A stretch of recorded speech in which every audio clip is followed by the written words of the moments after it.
UP के एक किशुनपुर गांव में कुश नाम के एक व्यक्ति रहा करते थे।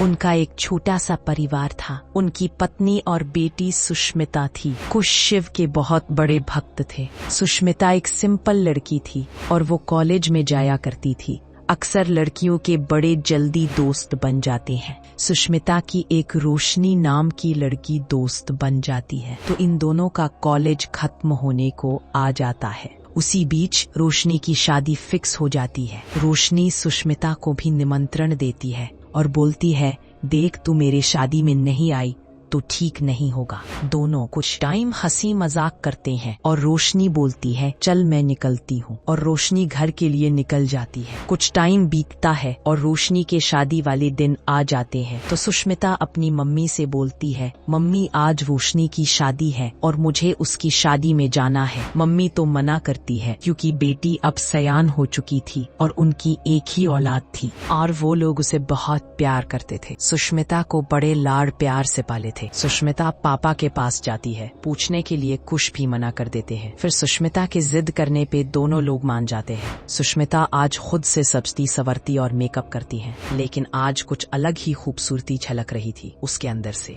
सुष्मिता निकलते समय बाय बोल के निकलती है। मम्मी पापा बोलते हैं, बेटा जल्दी ही आ जाना। सुष्मिता निकल जाती है। जब रोशनी के घर पहुंचती है सबकी नजर एक ही जगह रुक जाती है, वो भी सुष्मिता पर, क्योंकि सुष्मिता आज बड़ी ही खूबसूरत दिख रही थी। लोग सुष्मिता को ही दुल्हन समझ रहे थे, लेकिन तभी रोशनी आ जाती है और बोली, आ गई सुष्मिता, मुझे लग नहीं रहा था कि तुम आओगी। रोशनी सुष्मिता के गले लगती है। सुष्मिता सभी घर के लोगों से मिलती है और शादी स्टार्ट होती है। शादी खत्म होने के बाद सुष्मिता रोशनी से बोलती है, यार बहुत रात हो गई है, तू मुझे किसी से मेरे घर छोड़वा देना। मैं पापा से बोल के आई थी जल्दी आ जाऊंगी और मम्मी पापा दोनों लोग वेट कर रहे होंगे। रोशनी अपने भाई से बोलती है छोड़ने के लिए। सुष्मिता सबसे मिलके निकल जाती है घर के लिए। काफी रात हो चुकी थी। सुष्मिता और रोशनी का भाई मोहन दोनों जब आधे रास्ते पहुंचते हैं तब गाड़ी अचानक बंद होकर एक खंडहर और जंगल के बीच रुक जाती है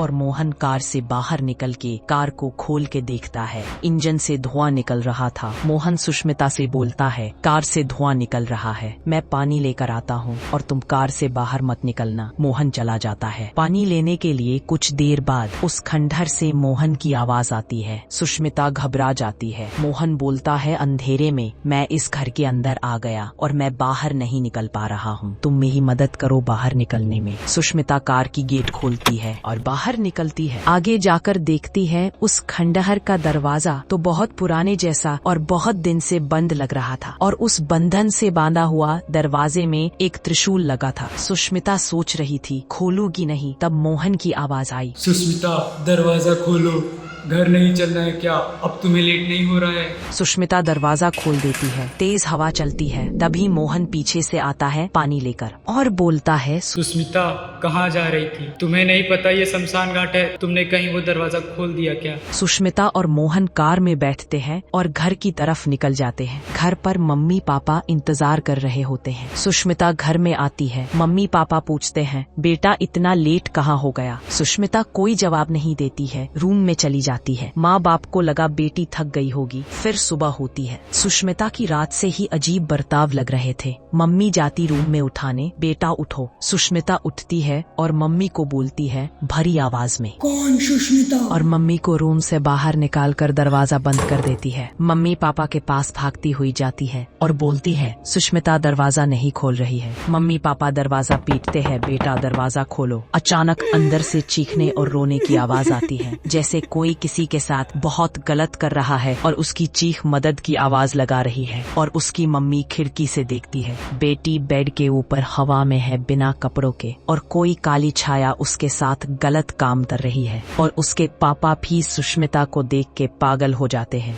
कोई भी बाप अपनी बेटी को बिना कपड़े को देखेगा तो उसके ऊपर क्या ही बीतेगा। कुश दरवाजा को धक्का दे रहे थे और मम्मी उधर रो रही थी। तभी सब कुछ शांत होता है। दरवाजा भी अपने आप खुल जाता है और मम्मी भागती हुई जाती है और देखती है सुष्मिता बिना कपड़े के बेहोश बेड पर पड़ी थी और ऐसा लग रहा था बॉडी को हर जगह किसी जानवर ने नोचा हो, मानो मानो कि खून की नदियां बह रही थी हर जगह से। मम्मी उसे कपड़े से ढकती है और कुश भी आते हैं। सुष्मिता को डॉक्टर के पास ले जाते हैं। डॉक्टर दवा देता है और पट्टी करता है और कुश अपनी बेटी को लेकर घर आ जाते हैं। कुछ दिन तक सब कुछ सही था। एक दिन सुष्मिता का पेट बहुत तेजी से दर्द करने लगता है। दर्द इतना ज्यादा कि मानो कि कोई चाकू से वार कर रहा हो। कुश परेशान होने लगते हैं। इस बार सुष्मिता को खून की उल्टियां हो रही थी। कुश उसे भागे भागे डॉक्टर के पास ले जाते हैं। डॉक्टर चेक करते बेटी प्रेग्नेंट बताते हैं और उसका बच्चा बहुत अद्भुत था। ऐसा केस डॉक्टरों ने लाइफ में पहली बार देखा था। बच्चा एक एक घंटों में बढ़ता जा रहा था,